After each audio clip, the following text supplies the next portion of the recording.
All right, guys, welcome back to the channel. Thanks for joining me in the garage today. So today we're looking at, this is my newest addition to the garage. This is my 2017 Chevy Silverado 1500 4x4. Just picked this up today. I've been looking for the last month or so because those of you that have been following the channel for a little bit, back in March of 2023, March of this year, I sold my Chevy Silverado 3500 HD. It was a 2022, it was brand new. I had it for almost 11 months. I put 2,000 miles on it, and it seemed like kind of a waste to keep it. So I was able to sell it for a decent price. And since then, for the last 2 or 3 months, I've been looking for a truck that I could get to kind of be like a, you know, just to have a truck. I don't drive it. This isn't my daily driver. It's not something I'm gonna be driving a lot, but really just in case, you know, going to Home Depot, taking things to the dump, running errands, putting yard material in the back, just things you'd use a truck for as a homeowner. You kind of need it in a lot of cases. But I didn't need a $71,000 1-ton 3500 HD Duramax. I didn't need that truck. I hardly use it. I didn't tow anything with it.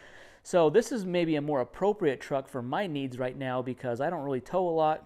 I don't really drive. I don't need it for commuting. I really just need it for truck stuff, kind of, you know, for house projects or things. So this is going to become like a multi-part series here on the channel. So subscribe to the channel. I'm going to be doing a bunch of projects, repairs, refurbishment, maintenance items.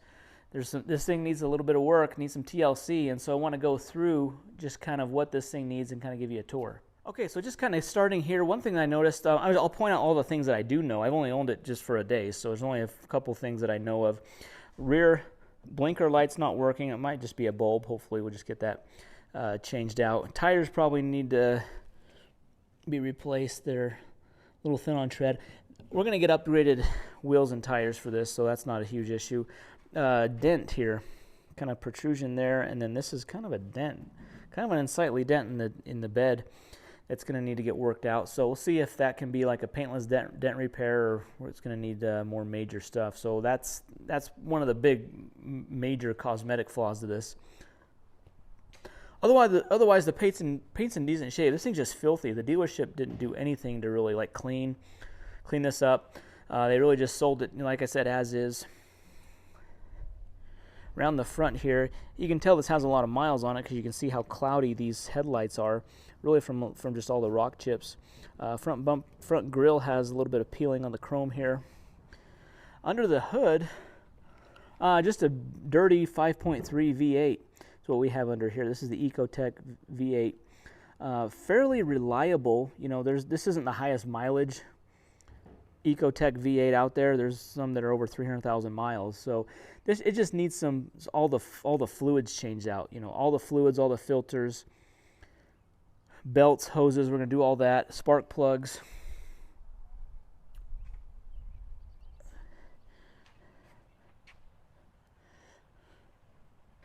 And fix these cloudy headlight lenses there.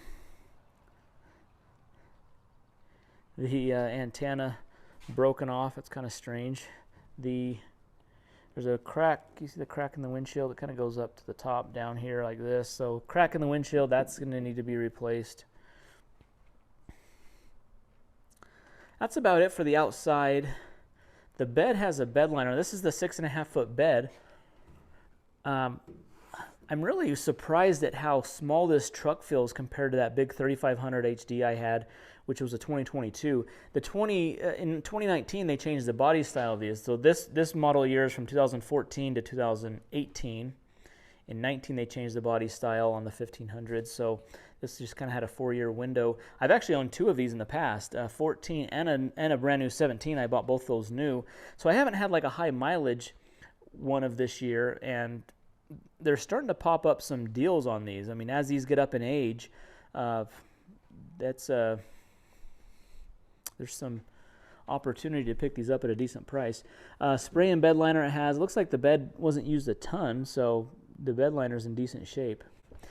The inside just looks weathered, just looks beat up over this having been used for 6 years and 215,000 miles. It's just dirty. The dealership didn't do anything to clean this up.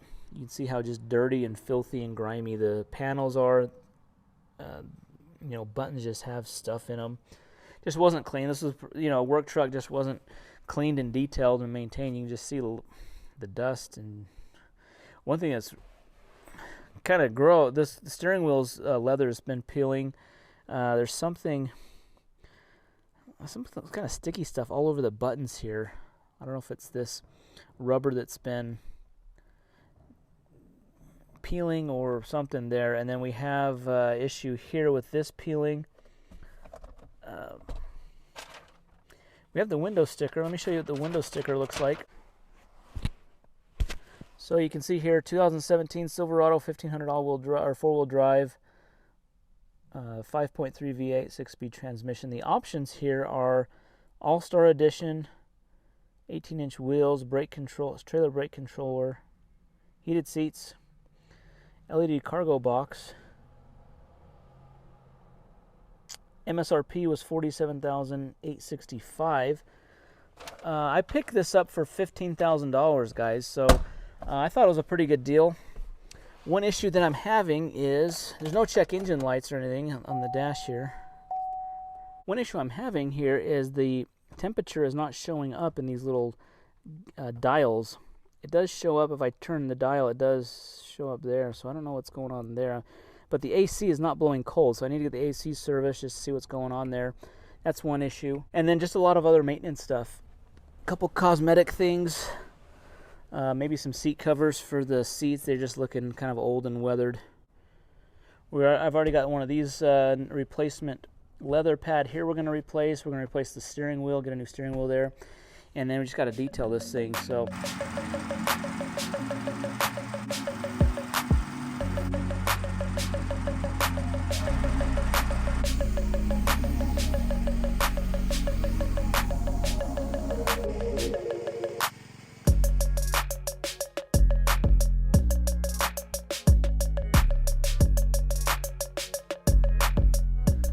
okay, guys, now we've got the outside cleaned up. We've detailed the inside. This thing was filthy, man. One thing that was crazy is the steering wheel is the leather's chewed up on it, and then these control pads on the steering wheel itself had like a sticky, gooey stuff. And I thought maybe it was like the rubber peeling away, but it wasn't. It was actually just like whoever the last owner was just never cleaned it.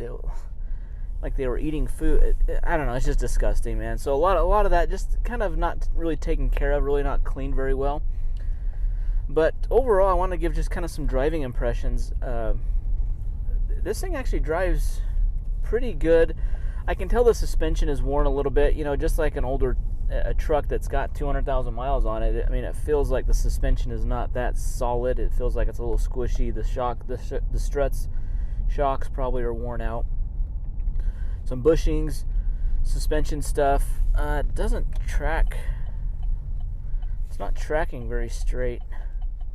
Oh, also, yeah, there's my right turn indicator failure. The engine runs strong though. The engine starts up really good. It seems like it runs good. There's no ticking, clunking, no whining. Doesn't seem like there's any pulleys that need to be replaced. I will probably replace the belt, and we're going to go through a full kind of a fluid change on it. Next video I'm going to do like a full oil change and cabin air filter and engine air filter. So just really kind of start with the basics and start from there. I really would like to replace the wheels. I mean, a set of like off-road wheels, a more aggressive tire, probably a little bit of a lift, like a level, like a 2.5 inch level, and then with maybe some blocks in the back, would make this look really good. I mean, the wheels really make the look of a vehicle. So if you guys have any suggestions, I've been trying to see like what color, what style of wheel would look good with this silver truck. I'm thinking black, but I don't know. I'm open to suggestions. If you guys have any links or pictures or suggestions on what wheels, what tire combo would be cool, I'm definitely interested. Leave your comment down below, guys. I'd like to do some leveling struts, like I know like Rough Country or Fox make a leveling strut, like the strut and spring assembly all comes together, and you just simply take out the old one, put the new one in, and you've got 2.5 inches of lift in the front. So if you do that, you have to do an alignment anyways. So I'd like to hold off to do an alignment until I figure out what I'm gonna do with the suspension. I'm reminded of how well these 1500s handle. I mean, you know, these 1500 trucks, or even like an F-150 or Ram 1500. I mean, they just ride so much better than the heavy duty trucks. I mean, even though the suspension on this is pretty much like worn out, the shocks are worn out, this just rides so much better than my 3500. My 3500 HD I had that I sold just was a tank rolling down the road. It felt every little bump. It was no give at all in the suspension. It just was not really an ideal like around town driving. That thing was a tow rig. This is nice this is a little more comfortable to drive around town. So I'm glad that I got the 1500. The transmission in this shifts pretty good. There's no clunking sound. The gear changes are really smooth, so I don't see any problems right now with the engine or the transmission, which is good. I just need to get the AC resolved. The AC is not blowing cold. I did order a new replacement AC control unit, so it's just like the controller, the knobs, because I pointed out that the temperature is not showing up on the little dial. So I'm going to replace that. I found one on eBay for like 40 bucks. I'm going to replace that. I want to see if that even works, if that helps it. If it doesn't, that's fine. I'm going to go get it recharged. I called a shop up to get it taken in and see if I can get the AC resolved, and they told me that the independent shop I've taken my cars to in the past, they said if you have a specific type of refrigerant, it's called the 1234. That's the newer type of refrigerant. If your vehicle takes that, they couldn't service it. He's like, just take it to the dealer. Most shops don't carry the newer type refrigerant if it needs to be recharged. And so I'm like, okay, whatever. So I might have to take it to the dealer and just see what they say about it. All right, guys, so that's kind of just a brief tour of this Silverado truck. We're going to start working on this, kind of start doing some things. Stay tuned to the channel. We're going to have a whole video series of all the things we're working on this. So if you like this kind of stuff, stay tuned to the channel. Be sure to hit that thumbs up button, subscribe. We'll see you in the next one. Thanks.